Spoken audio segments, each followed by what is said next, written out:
Britain সারা বিশ্বটাকে এভাবে নিয়ন্ত্রণ করা শুরু করলো। ওর উদ্দেশ্যটা ছিল একটা, উদ্দেশ্য হচ্ছে জায়নিস্টদের, জায়নিস্ট কারা বললাম, যারা ইহুদি খ্রিস্টানদের মধ্যে একে অপরের বন্ধু, সবাই না কিন্তু, সব ইহুদি সব খ্রিস্টান নয়। তো এই জায়নিস্টরা ব্রিটেনের সাথে আতাত করে প্রথম বিশ্বযুদ্ধটা ইচ্ছাকৃতভাবেই ঘটিয়েছে। এই জিনিসটা আমরা স্কুল কলেজ ইউনিভার্সিটিতে আমরা এটা বুঝি নাই। ইউনিভার্সিটি আমাদেরকে এটা বোঝাতে পারে নাই যে এটার পিছনে একটা গল্প ছিল। আমাদেরকে পড়ানো হয় যে বিশ্বযুদ্ধ হয়েছে, কেন হয়েছে, এমনি এমনি হয়েছে নাকি কেউ ঘটিয়েছে, এটা বোঝাতে পারে না আমাদেরকে। জি, এখনকার এই বয়সের এসে আমাদের ফাইনাল কনক্লুশন হচ্ছে এটা ঘটানো হয়েছে। আপনারা কি জানেন যে আমেরিকা জাপানের ওই যে হিরোশিমা নাগাসাকিতে বোমা ফেলেছিল? কোন ঘটনার প্রেক্ষিতে ফেলেছে? পার্ল হারবার নামে একটা জায়গা আছে, ওইখানে জাপানিজ সৈন্যরা আক্রমণ করেছে দ্বিতীয় বিশ্বযুদ্ধের সময়। এর ইস্যু টেনে আমেরিকা ওখানে বোমা ফেলেছে। এখন আপনার কি মনে হয় যে ওইখানে পার্ল হারবারে যে আক্রমণ হবে এটা আমেরিকা জানতো না? তাই মনে হয় আপনার? সারা দুনিয়া ইন্টেলিজেন্স দিয়ে ভর্তি, গোয়েন্দা সংস্থা দিয়ে ভর্তি, ও জানে না এখানে হামলা হতে পারে? ও কিছু মানুষকে, নিজের দেশের কিছু মানুষকে ইচ্ছাকৃতভাবে মরতে দিয়েছে যাতে করে বড় বোমটা ফেলা যায়। এখন আপনাদের কি মনে হয় হামাস যে আক্রমণটা করেছে এটার খবর ইসরায়েল জানতো না? ওর ইন্টেলিজেন্স এত স্ট্রং, আপনার কি মনে হয় যে ওই যে সারা ওয়ার্ল্ডে বলা হচ্ছে ওদের ইন্টেলিজেন্স ব্যর্থ হয়েছে, আর আসলে ব্যর্থ হওয়ার জাতি ওটা? আপনার তাই মনে হয়?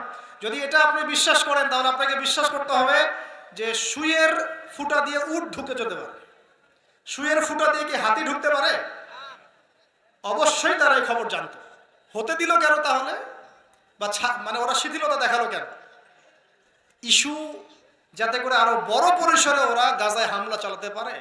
কারণ তারা কখনোই নিজেকে সন্ত্রাসী রূপে প্রকাশ করতে চাইবে না। তারা দেখাবে আমরা মাসুম, আমরা ইনোসেন্ট, আমরা মাজলুম, আমাদেরকে আক্রমণ করা হয়েছে, এই কারণেই আমরা প্রতিহত করছি।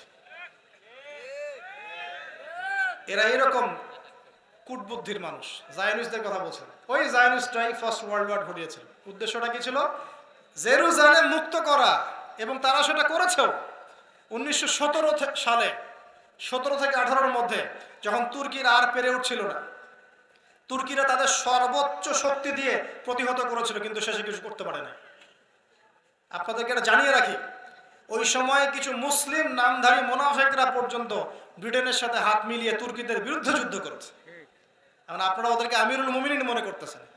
এই নাজদিরা ব্রিটেনের সাথে হাত মিলিয়ে হেজাজের তুর্কি শাসকদের বিরুদ্ধে বিদ্রোহ করেছে।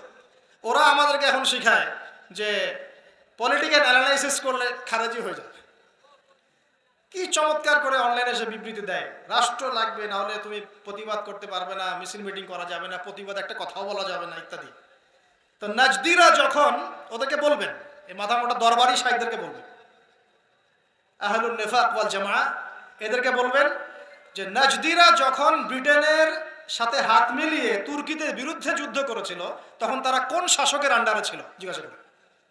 কথা বুঝতে পারেন নাই? নাজদিরা, আরবের নাজদিরা যখন ব্রিটেন বা এই ইংল্যান্ডের সাথে হাত মিলিয়ে তুর্কিদের বিরুদ্ধে যুদ্ধ করেছিল, করে একটা মুসলিম রাষ্ট্র, তখন মুসলিম রাষ্ট্র কায়েম করেছিল, তখন তারা কোন শাসকের আন্ডারে যুদ্ধটা করেছে? দেখি কি উত্তর দিতে পারে। না তো এদের ইতিহাসের কোনো জ্ঞান আছে, না আসলে এদের আকীদা মানহাজ ঠিক আছে। এটাকে বলে গিরগিটি মানহাজ। কি মানহাজ? গিরগিটি, আজকে এই রূপ কালকে সেই রূপ, এই পক্ষে গেলে এটা ঠিক, ওই পক্ষে গেলে এটা ঠিক না।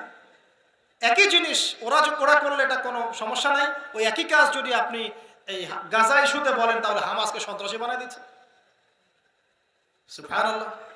আমি কারো পক্ষে বিপক্ষে বলছি না, বলছি আপনাকে নিউট্রাল জায়গা থেকে ডিল করতে হবে। তো আপনি বায়াসড হয়ে যাবেন কেন কারো দিকে?